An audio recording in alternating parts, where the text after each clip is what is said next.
주님께서 여러분과 함께 루카가 전한 거룩한 복음입니다. 주님 영광 받으소서. 주간 첫날, 바로 그날 예수님의 제자들 가운데 두 사람이 예루살렘에서 예순 스타디온 떨어진 엠마오라는 마을로 가고 있었다. 그들은 그동안 일어난 모든 일에 관하여 서로 이야기하였다. 그렇게 이야기하고 토론하는데 바로 예수님께서 가까이 가시어 그들과 함께 걸으셨다. 그들은 눈이 가리어 그분을 알아보지 못하였다.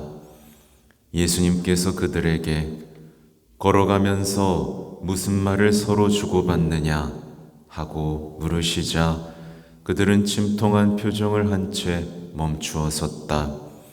그들 가운데 한 사람 클레오파스라는 이가 예수님께 예루살렘에 머물렀으면서 이 며칠 동안 그곳에서 일어난 일을 혼자만 모른다는 말입니까?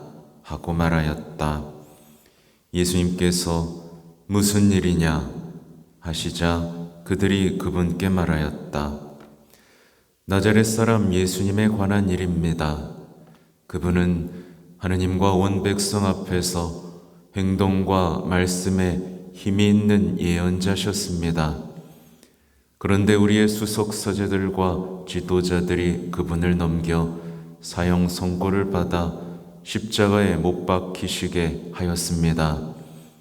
우리는 그분이야말로 이스라엘을 해방하실 분이라고 기대하였습니다. 그 일이 일어난 지도 벌써 사흘째가 됩니다. 그런데 우리 가운데 몇몇 여자가 우리를 깜짝 놀라게 하였습니다. 그들이 새벽에 무덤으로 갔다가 그분의 시신을 찾지 못하고 돌아와서 하는 말이 천사들의 발현까지 보았는데 그분께서 살아계시다고 천사들이 일러주더랍니다. 그래서 우리 동료 몇 사람이 무덤에 가서 보니 그 여자들이 말한 그대로였고 그분은 보지 못하였습니다. 그때 예수님께서 그들에게 이르셨다. 아, 어리석은 자들아, 예언자들이 말한 모든 것을 믿는 데에 마음이 어찌 이리 굼뜨냐. 그리스도는 그러한 고난을 겪고서 자기의 영광 속에 들어가야 하는 것이 아니냐. 그리고 이어서 모세와 모든 예언자로부터 시작하여 성경 전체에 걸쳐 당신에 관한 기록들을 그들에게 설명해 주셨다. 그들이 찾아가던 마을에 가까이 이르렀을 때 예수님께서는 더 멀리 가려고 하시는 듯 하였다. 그러자 그들은 저희와 함께 묵으십시오. 저녁 때가 되어 가고 날도 이미 저물었습니다. 하고 그분을 붙들었다. 그래서 예수님께서는 그들과 함께 묵으시려고 그 집에 들어가셨다. 그들과 함께 식탁에 앉으셨을 때 예수님께서는 빵을 들고 찬미를 드리신 다음 그것을 떼어 그들에게 나누어 주셨다. 그러자 그들의 눈이 열려 예수님을 알아보았다. 그러나 그분께서는 그들에게서 사라지셨다. 그들은 서로 말하였다. 길에서 우리에게 말씀하실 때나 성경을 풀이해 주실 때 속에서 우리 마음이 타오르지 않았던가. 그들은 곧바로 일어나 예루살렘으로 돌아가 보니 11 제자와 동료들이 모여 정녕 주님께서 되살아나시어 시몬에게 나타나셨다 하고 말하고 있었다. 그들도 길에서 겪은 일과 빵을 떼실 때에 그분을 알아보게 된 일을 이야기해 주었다. 주님의 말씀입니다. 그리스도님 참여합니다.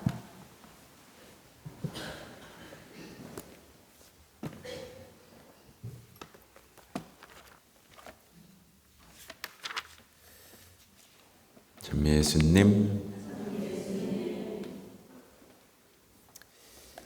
어젯밤에 또 바티칸 기사를 몇 개 찾아봤는데 교황님의 마지막에 대한 증언들이 몇 개 있었어요.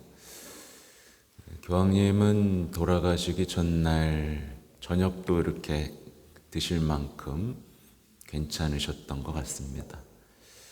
근데 저녁을 드시고 1시간 뒤쯤부터 이래 약간의 신호가 오셨고 이제 혼수 상태 빠지시고 이렇게 가신 거죠. 그러니까 어제 제가 소개해 드렸듯이 기도를 들어주신 거예요. 조용히 편안히 가실 수 있도록 이렇게 기도를 들어주셨죠. 교황님이 보여주신 이 모습들이 여러분들에게 모범이 되면 좋겠다라는 생각을 합니다. 무엇보다 다른 것 다 모범이지만 고통받는 이들의 모범이 되면 좋겠습니다.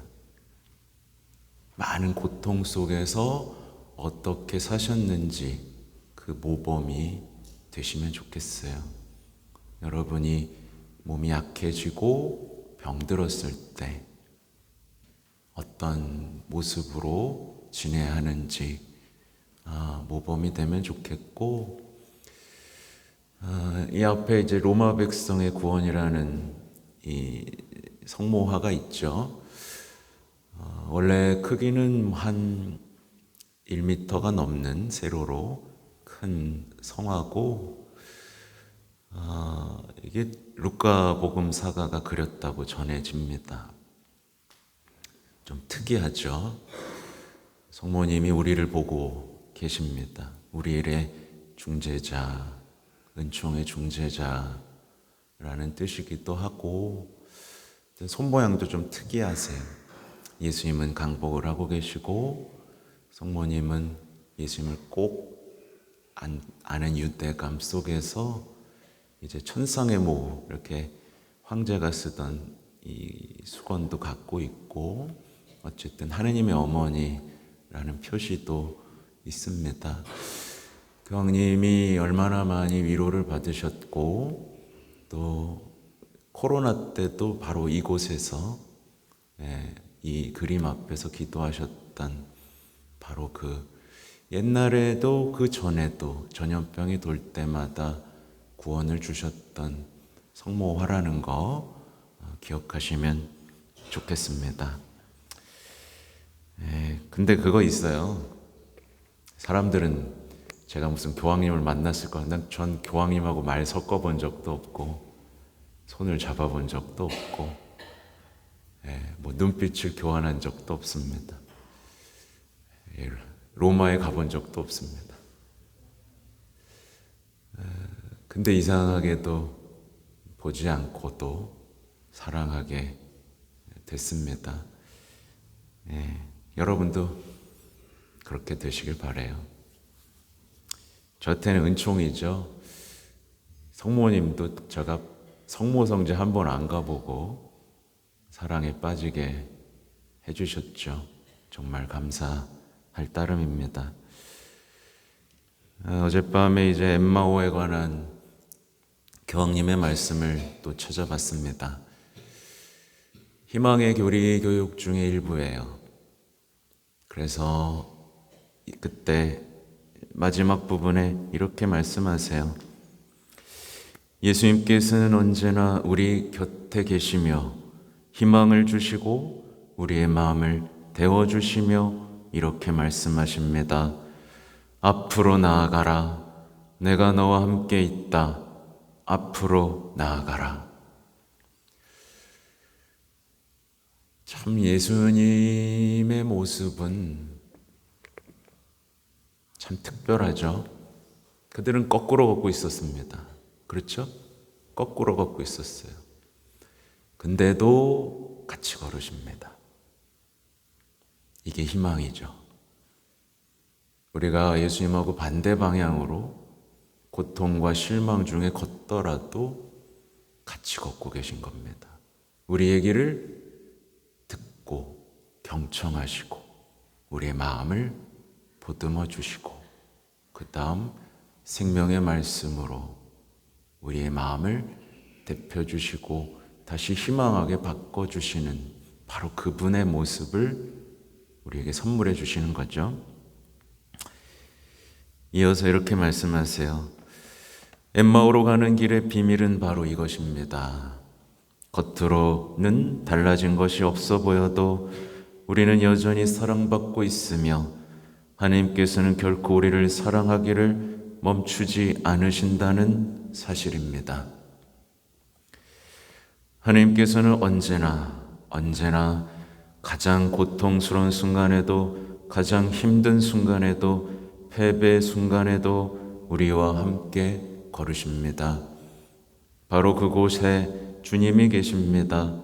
이것이 우리의 희망입니다. 이 희망을 가지고 앞으로 나아갑시다. 주님께서는 우리 곁에 계시며 우리와 함께 걸으십니다. 언제나 그렇게 걸으십니다. 네, 마치 유언 같죠?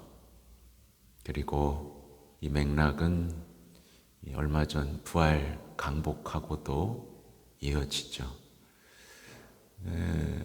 교황님이 우리를 얼마나 희망으로 일으켜 세우고 앞으로 나아가는 것을 포기하지 않게 하려고 하셨는지 알 수 있습니다.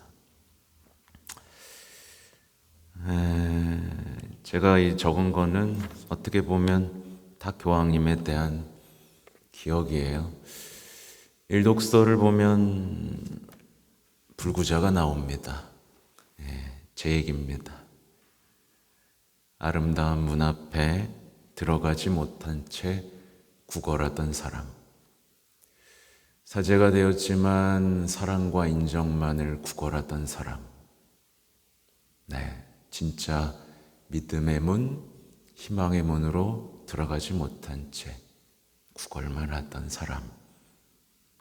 근데 이제 베드로의 후계자 뭐라고 나오죠?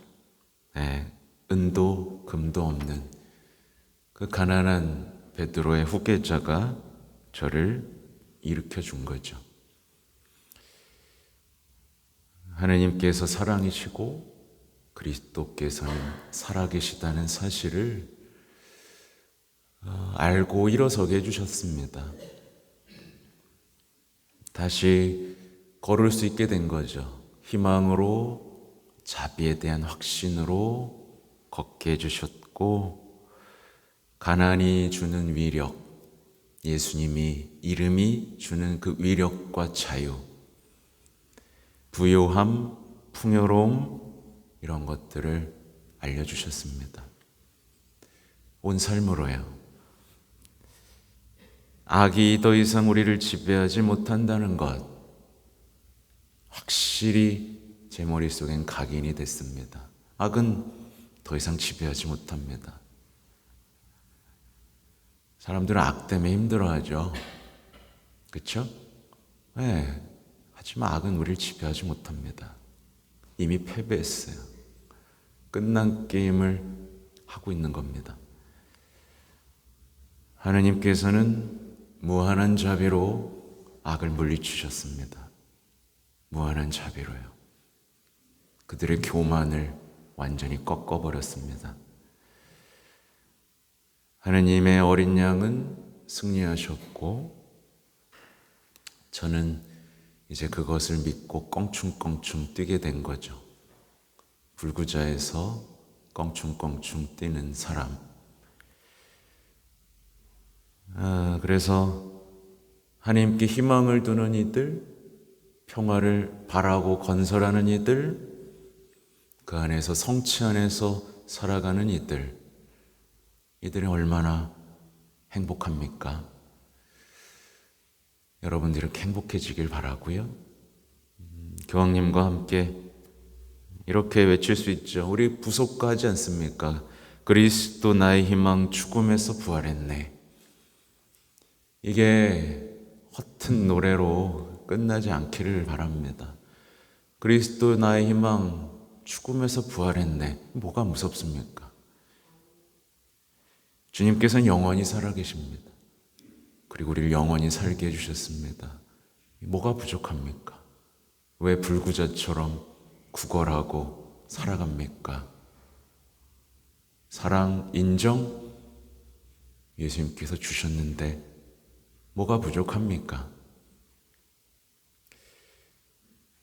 또 엠마오로 가는 제자들 얘기도 제 얘기입니다. 예수님께 일어난 일 누가 모릅니까? 많이 배웠습니다. 그러나 저는 침통한 표정을 짓고 실망과 슬픔에 잠겨 있던 사람입니다.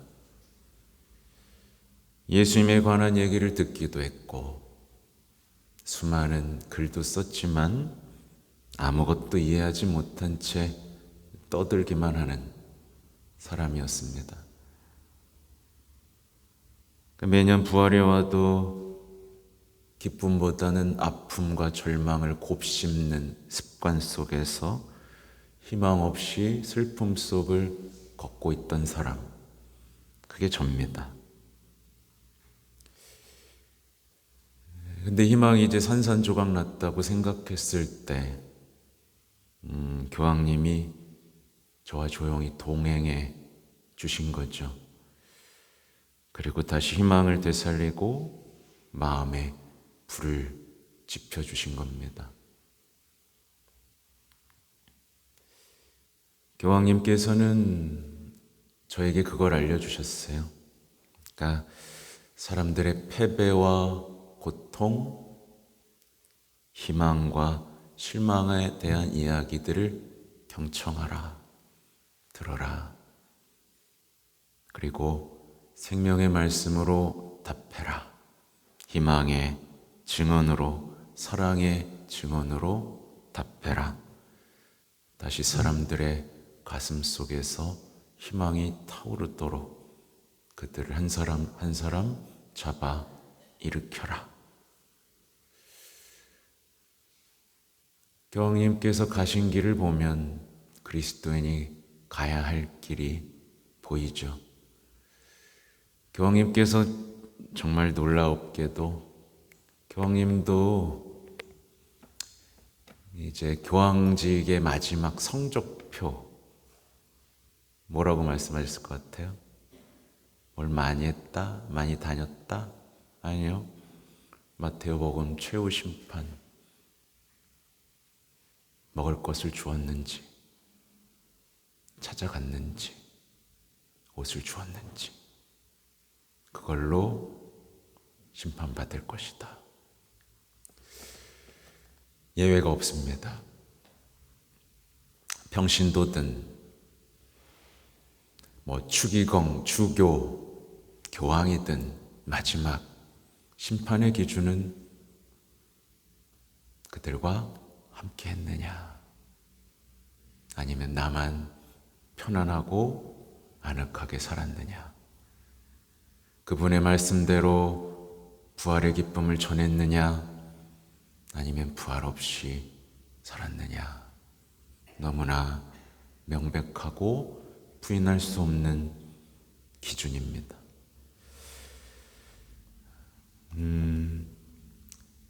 어제 이렇게 썼습니다. 하느님 아버지 너무 감사합니다. 왜냐하면 이렇게 아름다운 교황님을 보내주셨으니까요. 정말 우리와 다를 것 없는 평범한 사람을 갈고 닦아 이렇게나 아름다운 작품으로 만들어서 우리에게 선물해 주셨으니까요. 그리고 성모님께도 감사를 드립니다.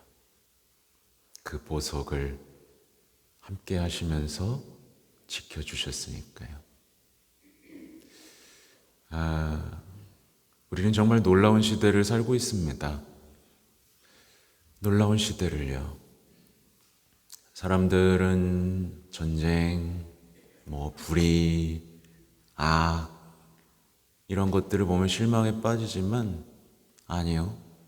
훨씬 놀라운 하나님의 사랑과 손길이 가득한 우리는 행복한 시대를 살고 있습니다. 이런 교황님과 이 시대를 살고 있다니요. 그리고 수많은 복자들과 성인들이 난 시대를 우리는 살고 있습니다. 그러나 누군가의 눈엔 가려 있겠죠.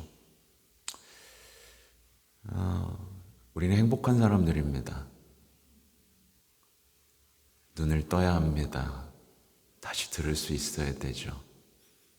이 시대를 잘 보고 잘 살아야 됩니다. 엉뚱한 것에 눈과 귀가 팔려서 불평과 원망 속에서 슬픔 속에 사는 일을 멈춰야 됩니다. 그건 눈이 먼 거고 불구자가 된 거고 주저앉아 있는 거니까요.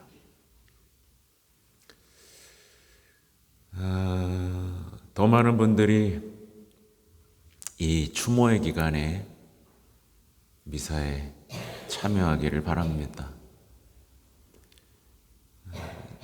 시기라는 게 있습니다.